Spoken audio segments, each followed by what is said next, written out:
BXGP, 22nd of June at the Crystal Palace National Sports Centre. To my left, I'm joined by Julio Chiago, man. It's a big personality on the fight as he's taking on Marlon Gillet for the light heavyweight title, man. We are talking to Julio about this, man. You've obviously come in fighting for the title now. First of all, are you excited? You've been here before loads of times. Well, yeah, I'm excited. Every single time I hear title, I get excited. It's literally tunnel vision. Yeah. So yeah, I'm looking forward to it. When we spoke last time, because we've done something before, I did want to ask you, and it's relatable to this, the journey that you're on, obviously, and why you got into boxing, and there were many reasons which we covered before. Mm-hmm. But look at the journey you're doing now and where you're at now. I mean, if you said it to yourself three years ago, for example, could you even imagine it would be close to being this active?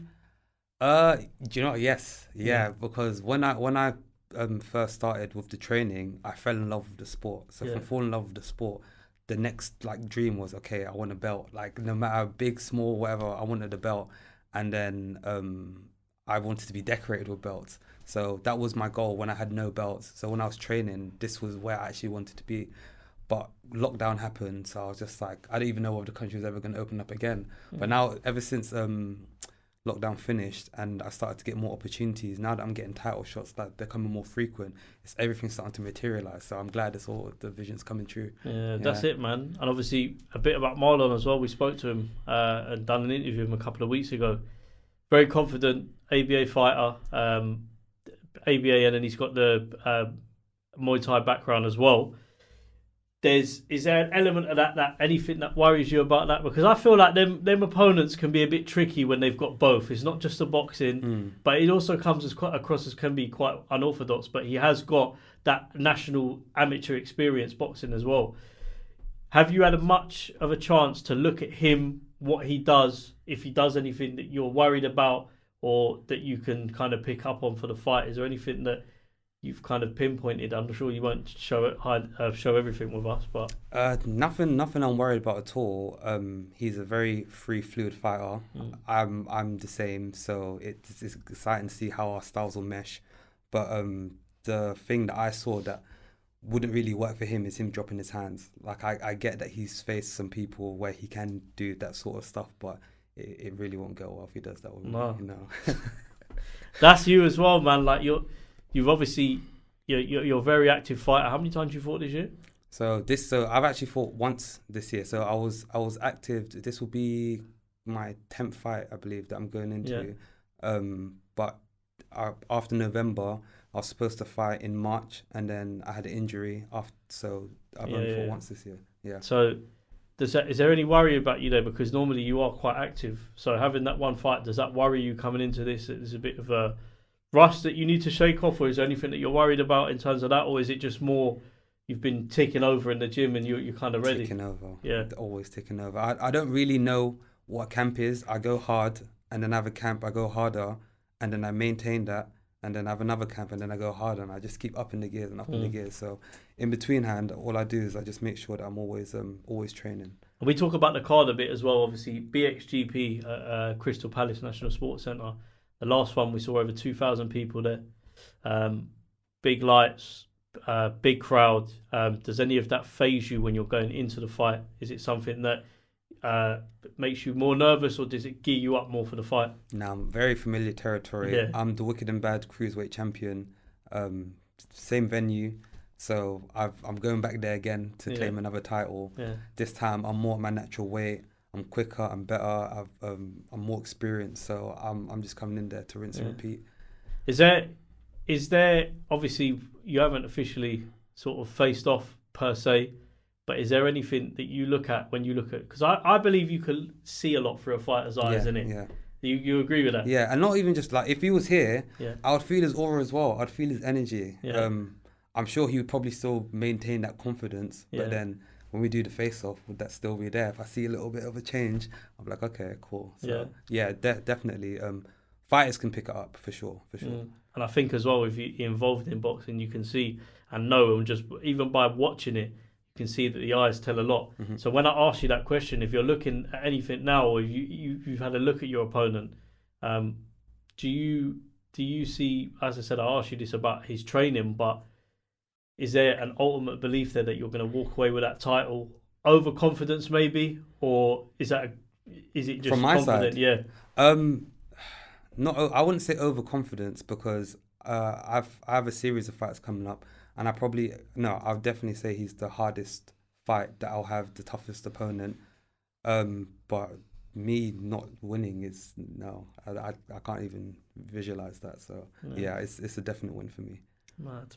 And on the night as well, when you're looking at the fight, how do you look to go in against Marlon? Say he's here, I'm Marlon, for example. Mm-hmm. We're talking to each other now, and you're looking at me. How do you want the fight to go? Do you want to control it? Do you look for a knockout, or I feel like when you look for it too much, it doesn't come. Mm-hmm. So is it something more that you just want to get the boxing right first? So I think I want to see. Actually, I'm curious to see how our styles will mesh. So I'm not going to go in all guns blazing trying to get the knockout. Normally as well, if they say something that sort of sets me off, like, I will ensure it, because for the fact that they said something that messed up. But I don't know him. I have nothing against him. It's business at the end of the day. I want it to be a good match. It's on a great platform, lots of eyes. So I want us to put on a spectacle where we're both reflected as good boxers. So you want both of you to turn up. You need a dance partner, and the dance partner's got to turn up. Definitely. And I think Marlon said the same thing as well. He goes, okay, but the fight isn't. The fight takes two to tango, isn't it? So both of you have got to turn up on the night. If I go back as well to a bit about you as well. On terms of the stuff that you've been doing in boxing and outside of boxing, you've done the walk for mental health as well, which, just remind people, how long did you walk? That was 100 miles over 3 days. Yeah, 3 days, 100 miles. It's crazy. This is all things though, man. It's training. Like, it's constantly keeping yourself ticked over. If it's the boxing, if it's the sparring, if it's the running, the walking, but that, I suppose, the perseverance to do that. Does that carry over into your boxing as well? Definitely. Every single aspect of everything I do transfers into boxing. Literally, I feel like any challenge I take on, I call it EXP, and you can't, once you've gained EXP, you can't really lose it. So that experience you gain from however you take it out from, you can watch someone fighting and get experience from that. So everything I do, I take it in there, and the mentality and the resilience I built up, because that was a grueling walk, man. It's just made me so mentally resilient that and that was a past thing. I've done other feats like behind the scenes as well, just to keep me geared and focused for the next challenge. When you're facing your opponents, because of those factors there, do you think that in your mind there is nothing a fighter can do to break that spirit that you've got, mentally or physically? Well, yeah, my own spirit, yes. I wouldn't necessarily think that because I've done these things, I'm better than them, because they could have done something that I don't know about. But for me, myself, I stay in my power all the time. Yeah. No one can take me out of that. And as well, for you to walk away with a light heavyweight title as well, another title to add to the collection, is it something that when you're walking down to the ring in those final moments before, obviously, you get in the ring to fight, what's going through your mind at that point?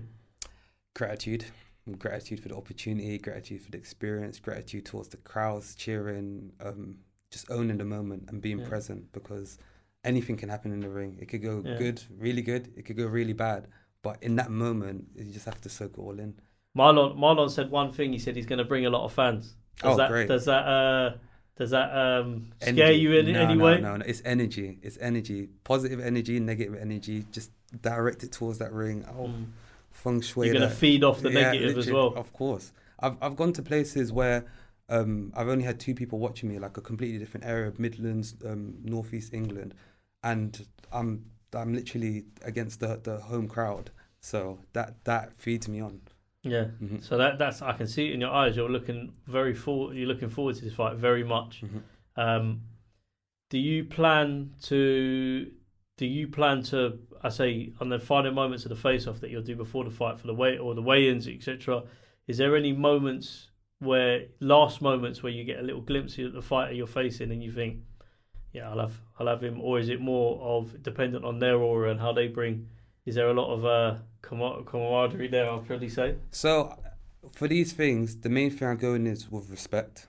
So if the respect is there, then it'll be a stalemate. As long as I'm being respectful, he's being respectful, it's a stalemate. Anything that I see that is like disrespect, you know, and they like look over you, or they're trying to like size you up, or they try to get more closer than they need to and invade your personal space, then it sets off triggers. Is it when you talk about obviously the title, etc., you know, the progress that you've made, though the fight itself on the BXGP card, it would be your first one, right? Yes. First one on this card. And I'm honoured as well for them to extend that offer to me. It was last minute and there was a dropout, but for them to recognise me and say, this guy deserves this title shot and is worthy of this title shot, I appreciate that. If the fighter's here now, if I'm Marlon, I'm sitting in front of you now, what message have you got for him? It's only one, really. Keep your hands up, bro. Just keep your hands up, please. Let's have a good boxing match. Because when we spoke to Marlon, he's never been knocked down. Okay, same. Yeah. Yeah, same. So never been knocked out. Never taken a knee. Yeah. So this is good. Yeah. So we got two. It's a very competitive fight on a stacked card, BXGP. Mm-hmm. Any final words for him? Yeah. Good luck. I hope your training goes well. I hope your family's good. I hope I hope your family's good and that you just come healthy and ready for the 22nd. Yeah. You need it, man. You need it. And obviously, if you're looking into your opponent's eyes now, I suppose there's a lot of confidence from your side. There'd be a lot of confidence from Marlon's side as well. Marlon's a very confident technical fighter. It's a big puzzle for Julio to unlock on the night. But as I said, 22nd of June at Crystal Palace, 2,000 people. He's soaking it up. He's ready. Another title for Julio, or is Marlon going to walk away with it? Nah, he might get acquainted with the canvas for the first time. Make sure you guys tune in 22nd of June at BXGP. Julio Chiago, thank you very much, man. Thank you so much.